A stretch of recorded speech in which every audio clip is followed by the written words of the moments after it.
Welcome to GRV coaching classes. Good evening students.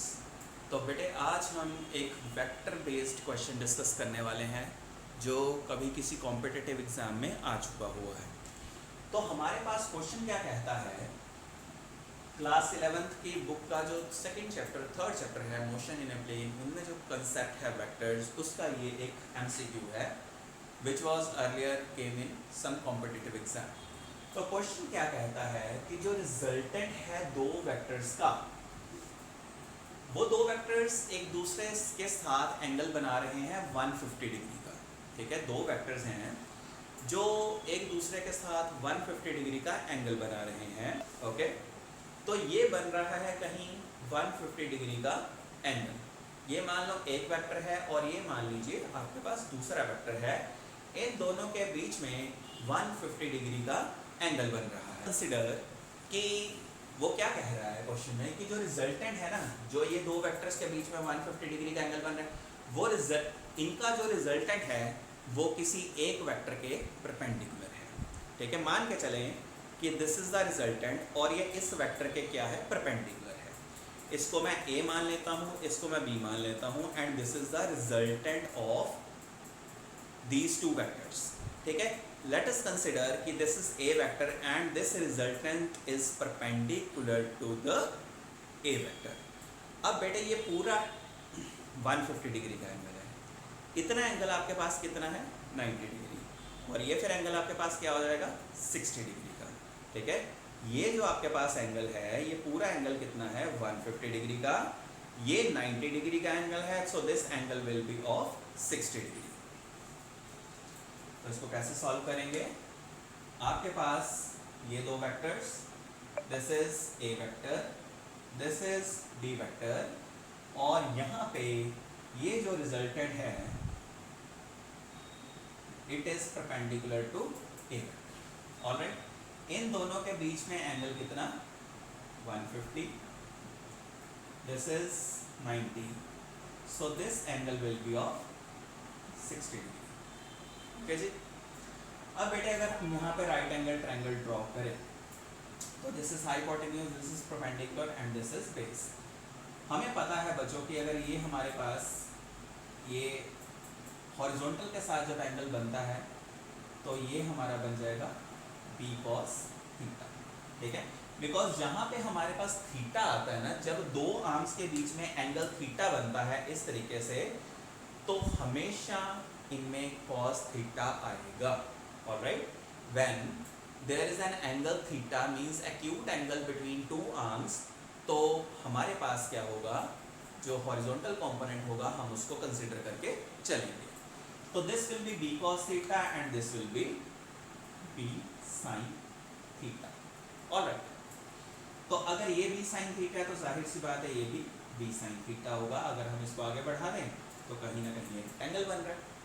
अब बेटा जी resultant का मैग्नीट्यूड आपके पास 10 यूनिट्स दे रखा है। Alright, the magnitude of this resultant is 10 units, और अब r और b cos थीटा की डायरेक्शन सेम है।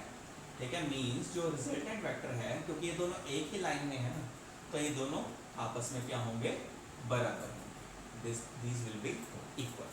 जो वेक्टर b का हॉरिजॉन्टल कंपोनेंट है और रिजल्टेंट वेक्टर है, दोनों की सेम डायरेक्शन है, that's why they both are equal. तो इसका मैग्नीट्यूड किसके बराबर आ जाएगा, b cos 60, क्योंकि ये cos एंगल 60 डिग्री बना, तो यहाँ पे हम थीटा का पुट करेंगे 60। तो r का मैग्नीट्यूड हमारे पास किसके बराबर आ गया, b cos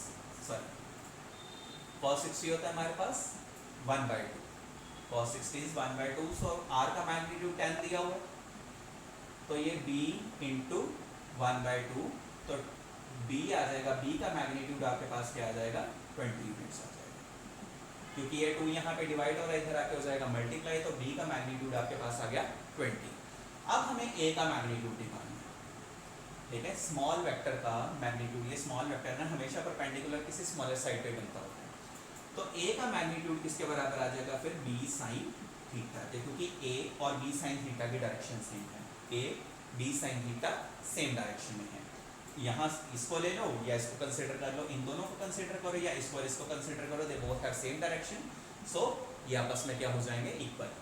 तो ए का मैग्नीट्यूड आ जाएगा बी साइन 60 के इक्वल, ओके, क्योंकि एंगल हमारे पास कितना दिया हुआ था, थीटा 60 डिग्री।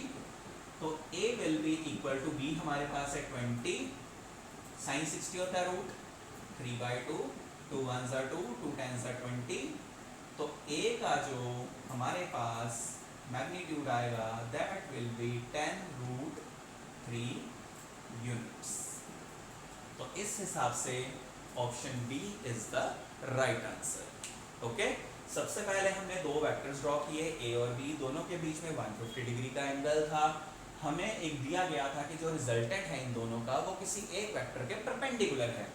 अब एक वेक्टर के परपेंडिकुलर है तो क्या हुआ, हमने मान लिया कि वो ए वेक्टर के परपेंडिकुलर है। अब आई वेक्टर और आर वेक्टर के बीच में एंगल बना 90, इन दोनों के बीच में 150 था, ये बन गया 60 डिग्री का, ठीक है, इतना एंगल। अब आर और बी cos थीटा के डायरेक्शन सेम है, ठीक है, तो इसलिए हमने आर को बी cos थीटा के इक्वल ले लिया, ठीक है। हमें पता है कि जब दो वेक्टर्स को रिजॉल्व किया जाता है, ये हमारे पास रिजल्टेंट है, तो ये cos थीटा का कंपोनेंट होता है और ये साइन थीटा, ऑलराइट। तो आर जो है वो मैग्नीट्यूड उसका 10 यूनिट्स दे रखा है, तो ये आ जाएगा b cos 60 which is equals to 10 equal to cos 60 is 1/2, तो हमने वैल्यू पुट की, तो b का मैग्नीट्यूड आ गया 20 यूनिट्स। अब a वेक्टर का जो मैग्नीट्यूड होगा वो b sin थीटा के बराबर होगा, क्योंकि a और b sin थीटा के डायरेक्शन सेम है। तो b sin 60 हम लिखेंगे क्योंकि थीटा हमारे पास 60 डिग्री है, थीटा sin 60 की वैल्यू पुट करोगे 3√3/2, 20 इंटू √3/2 आपके पास करके क्या आ जाएगा 10√3। तो आई होप ये क्वेश्चन सभी को समझ आया होगा। ऐसे ही और वीडियोस देखने के लिए मेरे चैनल को लाइक, शेयर और सब्सक्राइब करें, मेरे वीडियोस को शेयर करें ज़्यादा से ज़्यादा, ताकि आपकी और बाकी स्टूडेंट्स की फिज़िक्स में हेल्प हो सके। Thank you.